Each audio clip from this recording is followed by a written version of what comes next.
So hello everyone and welcome back to my channel. तो आज से मैं एक्सप्लेन करने वाला हूं एक नया रोमांटिक थ्रिलर कोरियन ड्रामा जिसका नाम है व्हेन द फोन रिंग्स।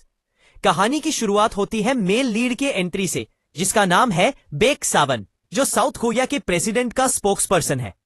तो आज वो ब्रिटिश एम्बेसडर के एक इवेंट पे आया था जिसे थोड़ी देर में ड्रामा की फीमेल लीड ज्वाइन करती है जिसका नाम है हंग हिजू, जो कि बोल नहीं सकती और वो एक साइन लैंग्वेज इंटरप्रेटर है। तो दोनों को ऐसे साथ देकर वहां मौजूद सारे लोग उनके बारे में गॉसिप करने लगते हैं साउंड के साथ। ये लड़की है कौन, इनका क्या रिलेशन है, वगैरह वगैरह। ज्योतिक साउंड कहता है कि नर्वस मत हो, ये लोग तुम्हें नहीं मुझे देख रहे हैं, ये लोग तुम्हारे बारे में जानने के लिए क्यूरियस है। पर याद रखना, हमारे रिलेशनशिप के बारे में किसी को भी कुछ भी पता चलना नहीं चाहिए, इसलिए ऐसा कुछ भी मत करना जिससे हमारे बारे में किसी को भी मिसअंडरस्टैंडिंग हो या कोई रूमर फैले। तो अब इनके बारे में अच्छे से जानने के लिए हमें एक दिन पहले का फ्लैशबैक दिखाया जाता है। ये जो एक न्यूज चैनल के स्टूडियो में कि जहां अपना साइन लैंग्वेज का काम कंप्लीट करके जाने ही लगी थी कि तभी साउंड का प्रेस रिलीज लाइव होता है जो यहां मौजूद सभी लोग देख रहे थे। न्यूज एंकर यूरी, जो इस कहानी की सेकंड फीमेल लीड है, जो साउंड की बहुत बड़ी फैन है क्योंकि साउंड भी पहले एक न्यूज कास्टर था। लेकिन स्क्रीन पर साउंड को देखकर हिजू को तो बहुत ही ज्यादा गुस्सा आता, वो मिडिल फिंगर दिखाकर चली जाती है। तो यहां हमें पता चलता है कि साउंड और हिजू की 3 साल पहले शादी हो चुकी है, लेकिन उन दोनों की शादी एक सीक्रेट है जिसके बारे में उनके फैमिलीज के अलावा और किसी को भी नहीं पता। तो उनकी शादी कैसे और क्यों हुई ये हमें आगे पता चलेगा। तो साउंड अपना प्रेस मीटिंग खत्म करके अपने ऑफिस चला आता है। इधर हिजू अपनी माँ और अपनी मदर इन लॉ के साथ होती है। तो साउंड के डैड थे एक प्रेसिडेंशियल कैंडिडेट और हिजू के स्टेप डैड थे एक बहुत बड़ी कंपनी के चेयरमैन। तो इन दोनों फैमिलीज का बहुत पुराना कनेक्शन था। तो सावन की मम हिजू से जॉब छोड़कर सावन को सपोर्ट करने के लिए कहती है क्योंकि कुछ ही महीने में प्रेसिडेंशियल इलेक्शन होने वाला था, पर बिना पब्लिक में आए क्योंकि ये लोग नहीं चाहते कि सबको पता चले कि हिजू साउंड की वाइफ है जो बोल नहीं सकती। ये सुन हिजू की माम कहती कि क्या इसकी जरूरत है, जो सुन साउंड की माम कहती है कि ये ना बोले तो ही अच्छा है। ये बोलकर वो चली जाती है तो हिजू की माम उस पे ही गुस्सा करने लगती है और कहती है कि ये तुम्हारी ही गलती है, किसी और की हस्बैंड को चुराया है तो अच्छे से काम करो। याद रखना तुम चेयरमैन हो की बेटी हो और होने वाले प्रेसिडेंट की डॉटर इन लॉ। पर हिजू एकदम चुपचाप रहती है। फिर वो यहां से अपने ऑफिस जाने के लिए निकलती है, पर जाते हुए रास्ते में उसकी कार आउट ऑफ कंट्रोल हो जाती है और अचानक से रास्ते की बीचों बीच रुक जाती है। ये सब देखकर हिज समझ जाती कि उसकी कार हैक हो चुकी है, इसलिए ना ही कार की डोर्स खुल रही थी ना ही कार आगे बढ़ रही थी, जिससे वो सामने से आ रहे एक ट्रक से टकराते टकराते बचती है। तभी हम उसे थोड़ी दूर एक मिस्टीरियस पर्सन को देखते हैं जिसके हाथ में एक अलग सा फोन था, जिससे हमें समझ आता है कि उसी ने कार को हैक किया है। तब वो पर्सन हिजू की कार की ओर बढ़ने लगता है एंड इवन हिजू के कार के अंदर चला आता है। इधर साउंड के फोन पे एक कॉल आता है। साउंड का असिस्टेंट दाजे कहता है कि एक अजीब से नंबर से कॉल आया है। साउंड कॉल पिक करता है तो सामने से आवाज आती है कि मैं तुम्हारी वाइफ को मार दूंगा। साउंड पूछता है कौन हो तुम और क्या बकवास कर रहे हो। तो हम देखते हैं साउंड को कॉल करने वाला वही मिस्टीरियस आदमी था जिसने हिजू के कार को हैक किया था और वह अभी हिजू के गले पे चाकू रखकर साउंड को धमका रहा था। साउंड के फोन की बैटरी डेड हो जाती है तो उसे चार्ज पे लगाकर वो सबसे पहले हिजू की मॉम को कॉल करता है और हिजू के बारे में पूछता है। हिजू की मॉम कहती है कि वो मेरे साथ ही थी, लेकिन वो काफी देर पहले घर के लिए निकल चुकी है। ये जानकर वो रिलैक्स होता है और दोजे से उस किडनैपर के नंबर को ट्रेस करने के लिए कहता है। थोड़ी देर बाद फिर से वही किडनैपर कॉल करता है तो साउंड उसे कहता है कि मार दिया मेरी वाइफ को। तू जानता भी ये किससे बात कर रहा है, मेरी वाइफ है कौन, क्या है, तुझे पता भी है। किडनैपर कहता है कि मैंने तुम्हारी वाइफ के गले पे चाकू रखा हुआ है, अगर कॉल काटा तो तेरी वाइफ का गला काट दूंगा। साउंड तंग आकर कहता है कि मजाक के मोड में बिल्कुल नहीं हूं मैं, इसलिए तुम जो भी हो ये प्रैंक। कॉल करना बंद कर किडनैपर कहता है कि मैं सच में मार दूंगा।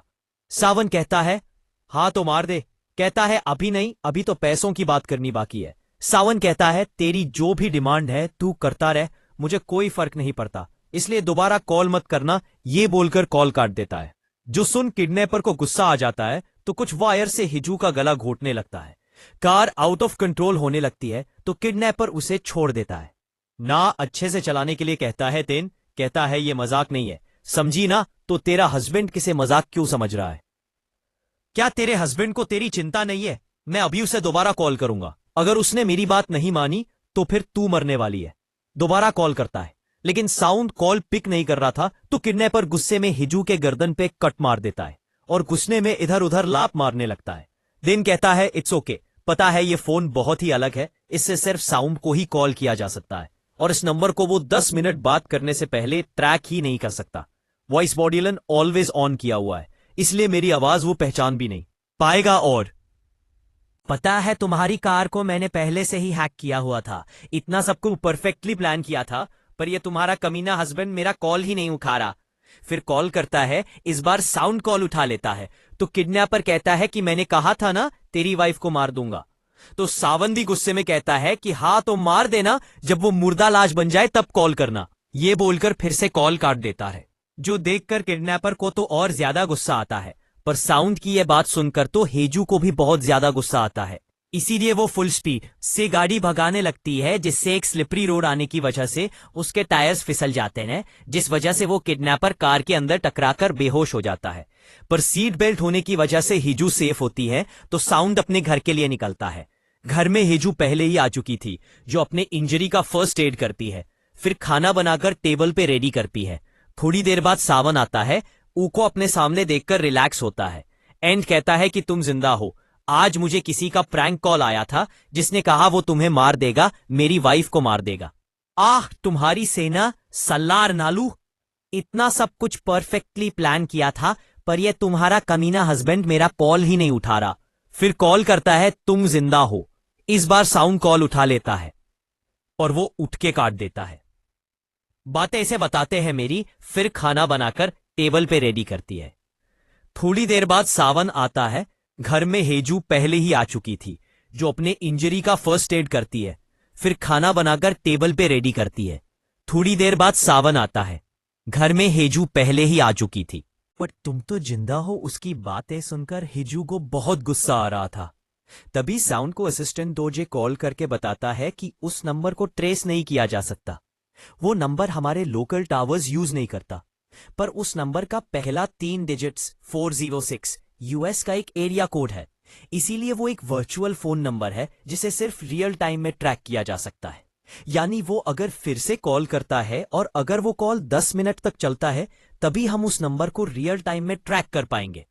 देन वो साउंड को याद दिलाता है कि कल ब्रिटिश माइसीना एम्बेसडर की एक इवेंट है, जहां एक साइन लैंग्वेज इंटरप्रेटर की जरूरत है, क्योंकि एम्बेसडर की वाइफ भी बोल और सुन नहीं सकती। तो साउंड हिजू को कल तैयार रहने के लिए कहता है, क्योंकि कल वो हिजू को साइन लैंग्वेज इंटरप्रेटर के तौर पे अपने साथ ले जाएगा। पर हिजू उसके बाद का कोई रिस्पॉन्स नहीं देती। अपने रूम में आती है तो हिजू की मॉम कॉल करती है, जो हिजू को ही सुना रही थी और डांट रही थी कि अब तक तुमने अपने हस्बैंड के साथ अच्छे रिलेशंस भी नहीं बनाए, जरूरत पड़े तो प्लास्टिक सर्जरी करा लो, शेप में रहो, और भी बहुत कुछ सुनाती है। तो उनकी बातें सुनकर हिजू अपने शादी के दिन को याद करती है।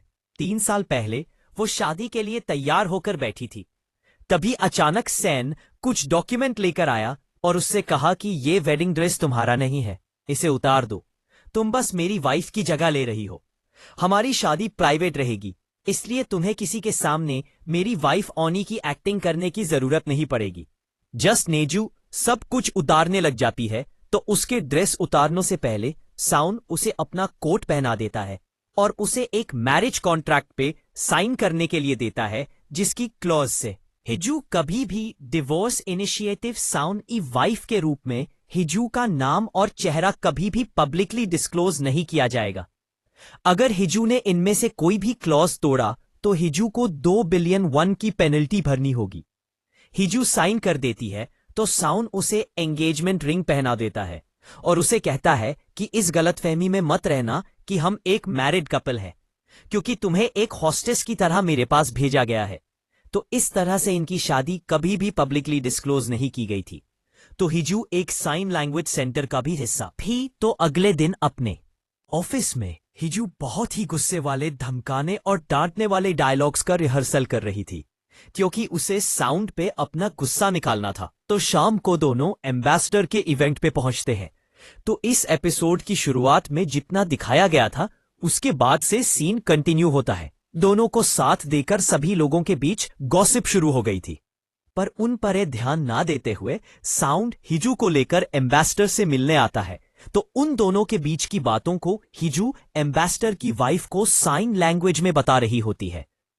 जोद एक एम्बेसडर हिजू को साउंड की वाइफ समझ लेता है, तो हिजू इशारों में बताती है कि मैं बस एक इंटरप्रेटर हूं, हमारे बीच कोई पर्सनल रिलेशनशिप नहीं है।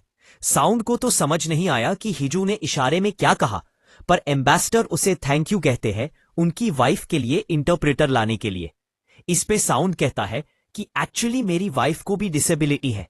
एम्बेसडर कहते हैं कि कभी मैंने आपकी वाइफ को आपके साथ नहीं देखा, आपको उन्हें भी लाना चाहिए तो हमारी मुलाकात हो जाती। इस पे साउंड कहता है कि एक्चुअली मेरी वाइफ मेरी कमजोरी है। जो सुनकर हिजू को तो बहुत गुस्सा आता है। तो साउंड आगे कहता है कि क्योंकि मैं गवर्नमेंट के लिए काम करता हूं इसलिए मुझ पे ऑनलाइन काफी अटैक्स होते हैं, इसलिए मैं नहीं चाहता कि मेरी वजह से मेरी वाइफ को ऑनलाइन हेट या अटैक्स फेस करना पड़े। तभी उसे दोज मैसेज करके बताता है कि सब कुछ रेडी है, अगर अब उस 400 आगे का कॉल आया तो अब हम उसे ट्रैक कर पाएंगे, बस आप 10 मिनट तक उसे उलझा कर रखना। तो हिजू यहां से ड्रिंक करने चली जाती है। अब उसे ज्यादा ड्रिंक करता हुआ देखकर साउंड मना करता है, फोन में टाइप करके उसे कहती कि अगर हो गया तो मैं यहां से जा रही हूं। इस पे साउंड कहता है कि तुम अभी नहीं जा सकती, जब तक मैं यहां हूं तब तक मेरे साथ रहना होगा। कुछ प्रॉब्लम है, पैर दर्द कर रहे हैं तो बैठ जाओ और ज्यादा ड्रिंक करना बंद करो। सुन। अब हिजू उसे साइन लैंग्वेज में कहने लगती है कि क्या तुम्हें लगता है कि मैं सुन नहीं सकती या मुझे कोई इमोशन फील नहीं होते? मैं कितनी हर्ट हूं तुम्हें कभी दिखता भी है? और क्या कहा मैं तुम्हारी कमजोरी हूं? अगर कमजोरी होती तो तुम्हें मुझे प्रोटेक्ट करना चाहिए, पर कल तुमने क्या किया?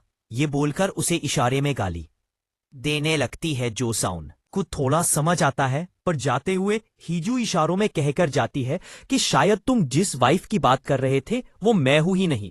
ये बोलकर वो यहां से वॉशरूम में चली आती है, जहां उसे साउंड पे तो बहुत गुस्सा आ रहा था। इधर साउंड को थोड़ी देर बाद उसी किडनैपर का कॉल आता है। तो इस बार साउंड उसे सामने से कहता है कि मेरी वाइफ तो सेफ है। क्यों? कल तू उसे मार नहीं पाया?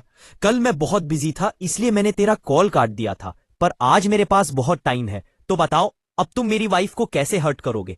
ये सब वो किडनैपर को 10 मिनट तक बातों में उलझाने के लिए कह रहा था। तभी किडनैपर कहता है कि लगता है पार्टी में ज्यादा कुछ करने को है नहीं तुम्हारे पास। जय सुन साउंड थोड़ा शॉक्ड होता है। किडनैप कहता है कि सरप्राइज्ड हुआ होगा कि मुझे कैसे पता कि तू इस पार्टी में है? तू सोच नहीं सकता कि मैं तेरे इतने करीब हूं। सावन हर तरफ देखने लगता है। देन उसे कहता है कि तू जैसा लूजर यहां आ ही नहीं सकता, इसलिए अपनी बकवास बंद कर। इस पे किडनैपर कहता है कि तुमने कुछ नहीं खाया ना, तुम चाहे तो तुम्हारे लेफ्ट में रखी हुई ब्रोशेट खा सकते हो। अब यह सुनकर साउंड और ज्यादा शॉक्ड होता है, तो उससे पूछता है कि तू यहां आया कैसे? तो किडनैप का था कि अभी तूने पूछा था ना कि मैं तेरी वाइफ को कैसे हर्ट करूंगा। ये सुने साउंड हिजू को हर तरफ ढूंढने लगता है। तभी वो ऊपर एक बंदे को फोन पे बात करता हुआ देखता है, तो उसे पकड़ने जाता है, लेकिन वो कोई और होता है। किडनैपर पूछता है डर गया क्या?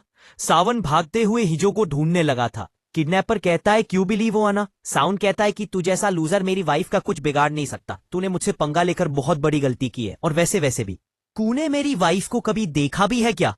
पता भी है वो कौन है?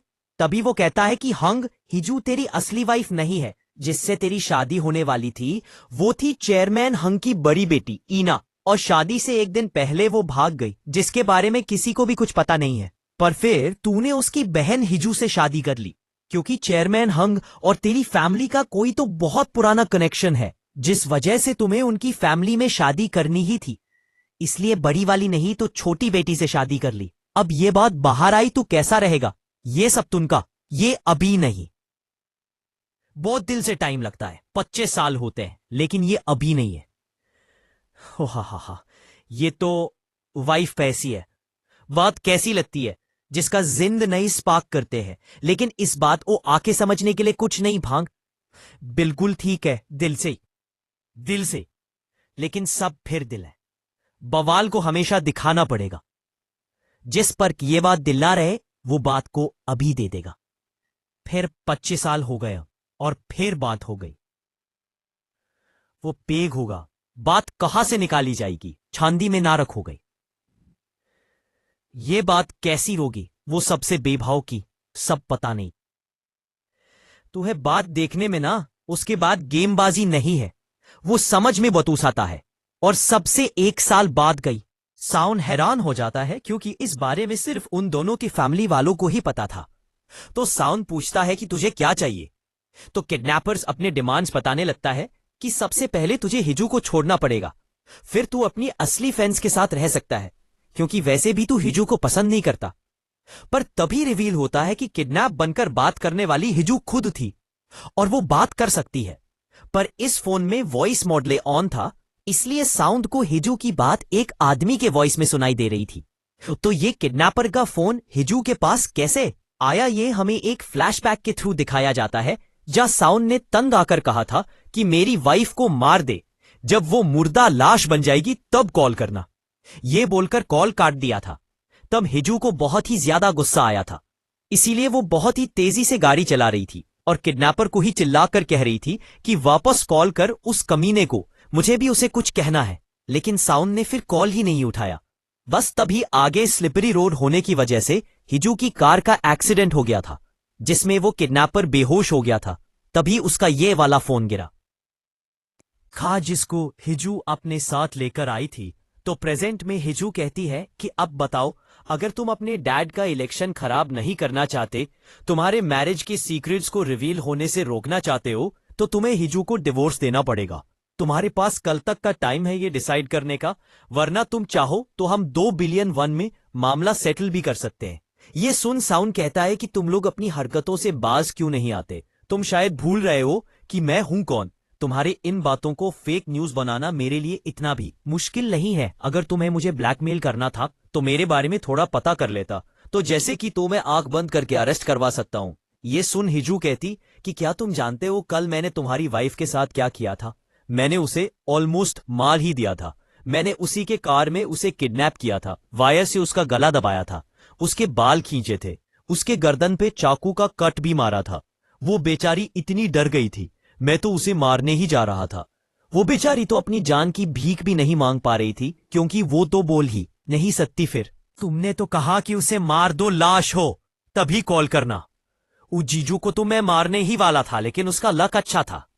स्लीपरी रोड की वजह से कार का एक्सीडेंट हो गया। पर यह सब सुनकर साहन गुस्से में सामने दीवार पे पंच मारता है और गुस्से से कहता कि अब ऊसुन 480। मैं इससे पहले कभी भी किसी आदमी के बारे में जानने के लिए इतना क्यूरियस नहीं हुआ। मैं तुझे ढूंढ कर रहूंगा, अब मैं तुम्हें अरेस्ट नहीं करवाऊंगी। होने वाले थे, इसीलिए हिजू घबरा कर कॉल काट देती है, क्योंकि उसे भी याद था कि 10 मिनट तक उनका कॉल कोई ट्रैक नहीं कर सकता। पर हिजू को बहुत डर लग रहा था, क्योंकि उसने एग्जैक्ट 10 मिनट पे कॉल काटा था कि कहीं साउंड को पता ना चल जाए कि किडनैपर बनकर वो खुद ही कॉल कर रही थी। इसीलिए वो ये सोचकर बहुत घबरा रही होती कि उसे मेरी बात पर यकीन हुआ होगा या फिर मैं पकड़ी जाऊंगी। इसी के साथ एपिसोड 1 यहीं पे खत्म होता है। तो आगे ये कहानी बहुत ही ज्यादा इंटरेस्टिंग एंड थ्रिलिंग होने वाली है। तो जल्दी ही मिलते हैं अगले एपिसोड में। तब तक के लिए take care and bye bye.